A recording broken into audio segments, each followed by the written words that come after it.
billahi minasyaitonir rajim. Bismillahirrahmanirrahim. Assalamualaikum warahmatullahi wabarakatuh. Alhamdulillahilladzi arsala rasulahu bihudal wa dinil haqq liyudhhirahu 'alad dini kulli wa kafa billahi syahida. Asyhadu an la ilaha illallah wahdahu la syarikalah wa asyhadu anna Muhammadan abduhu wa rasuluh la nabiyya ba'da. Radina billahi rabba wa bil islami dina wa bi Muhammadin nabiyya wa rasulah. Alhamdulillah, segala puji dan syukur hanyalah milik Allah Subhanahu wa taala. Hingga saat ini, hingga detik ini, alhamdulillah Allah masih memberikan begitu banyak nikmat kepada kita. Nikmat iman, nikmat Islam, nikmat kesehatan, dan nikmat kesempatan sehingga kita bisa bertemu dengan bulan Ramadan yang penuh kemuliaan ini. Berselawat kepada Rasulullah Sallallahu Alaihi Wasallam dengan ucapan Allahumma sholli ala Sayyidina Muhammad wa ala ali Sayyidina Muhammad. Jamaah yang dirahmati Allah, saya Suraini dari PD Salimah Kabupaten Bengkalis yang saat ini mendapat amanah untuk menyampaikan tentang cara mengkhatamkan Al-Quran di bulan Ramadan. Jamaah yang dimuliakan, Ramadan merupakan bulan yang paling mulia dan istimewa bagi umat Islam.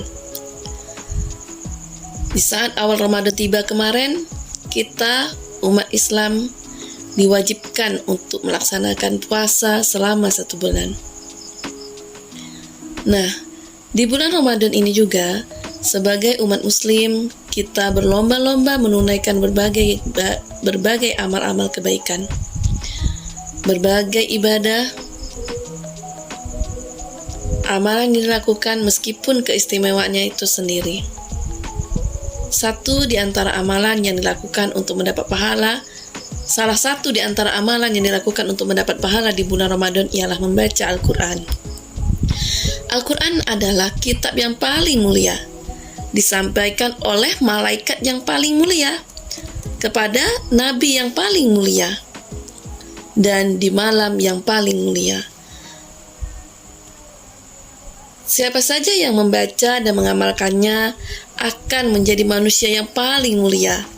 Itulah sebabnya amalan yang sangat dianjurkan di bulan Ramadan adalah tilawah Al-Quran, mentadaburinya, dan mengkajinya.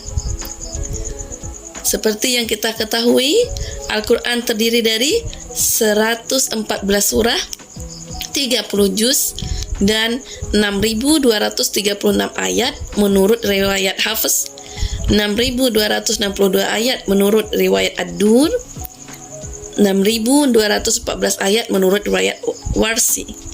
Lalu, bagaimana tips agar kita diberikan kemudahan untuk mengkhatamkan Al-Quran di bulan Ramadan penuh kemuliaan ini? Apa saja tipsnya? Yang pertama, membangun niat. Nah, membangun niat ini merupakan cara yang efektif untuk memacu dalam mengkhatamkan membaca Al-Quran. Setelah ada niat, ingat karena sudah kita niatkan, kita akan mengingat untuk sesering mungkin memperbaharuinya. Sebab niat bisa saja berubah sehingga seseorang menjadi malas untuk memulainya. Nah, setelah kita ada niat, kita akan ingat untuk sering memperbarui niat kita. Kenapa? Karena niat itu bisa berubah sewaktu-waktu, sehingga kadang seseorang menjadi malas untuk memulainya. Niatkanlah khatam Al-Quran hanya untuk mencapai ridho Allah SWT. Niatkan amalan ini dengan tulus dan ikhlas sepenuh hati agar kemuliaan Ramadan selalu meliputi pada diri kita. Dan yakinlah bahwa selama Ramadan kita insya Allah bisa membaca Al-Quran dan mengkhatamkannya. Percayalah kepada Allah dengan diimbangi berjuang melalui tindakan nyata. Jadi setelah kita ikhtiar sebaik-baiknya, kemudian kita serahkan hasilnya kepada Allah Subhanahu wa taala. Tapi ingat, harus ikhtiar dulu. Ikhtiar melakukan sebaik-baiknya. Ikhtiar iman maksimal gitu ya. Jadi setelah itu baru hasil kita serahkan kepada Allah. Yang kedua, buat jadwal yang teratur. Ya, tadi tuh ya. Karena setelah kita niat, kemudian kita buat jadwal yang teratur. Tujuannya apa? Agar bisa tahu perkiraan kapan akan kita khatamkan Al-Quran. Nah, selain itu, kita juga lebih mudah mengerjakan pekerjaan lain tanpa bentrok dengan jadwal Al-Quran yang sudah kita tentukan tadi. Yang sudah kita jadwalkan tadi, ya. Inspirasi jadwal membaca Al-Quran yang baik bisa dibuat dengan membagi waktu membacanya dalam sehari. Bisa ketika sholat 5 waktu gitu ya, atau setelah selesai sholat sunnah, atau kapan kita bisa membacanya di momen-momen ketika ada waktu senggang. Nah, Al-Quran terdiri atas 30 juz. Setiap juz terdiri dari 10 lembar atau 20 halaman. Jika kita istiqomah sehari 1 juz, maka kita akan bisa mengkhatamkan Al-Quran sekali dalam bulan Ramadan. Sekarang kita tentukan dulu jadwal kita itu, target kita pengen mengkhatamkannya berapa kali. Nah, ada yang pengen targetnya itu 1 kali, ada yang 2 kali, ada yang 3 kali khatam, atau ada yang bahkan lebih dari 5 kali khatam. Nah, itu tergantung kita. Nanti mau khatam berapa kalinya. Nah, salah satu contoh yang saya akan berikan di sini ialah ketika bagaimana cara kita mengkhatamkan Al-Quran 3 kali selama Ramadan.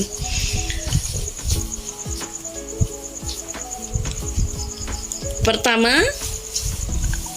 apabila 3 juz sehari, maka 10 hari kita akan mendapatkan khatam Al-Quran. Caranya bagaimana? Yaitu setelah sholat subuh atau di waktu subuh kita membacanya 12 halaman, setelah zuhur kita baca 12 halaman, setelah asar kita membaca 12 halaman, setelah maghrib kita membaca 12 halaman, begitu juga setelah surah Isya kita membaca sebanyak 12 halaman. Insya Allah ketika kita istiqomah membacanya 12 halaman, maka kita akan mendapatkan 3 kali khatam, insya Allah. Tips yang ketiga, selalulah membawa Al-Quran dimanapun dan kemanapun. Ya, jika tidak ada Al-Quran, jika kita kesulitan membawa Al-Quran yang besar, maka kita bisa membawa Al-Quran yang kecil. Karena kenapa dianjurkan yang kecil? Karena kita akan ringan membawanya.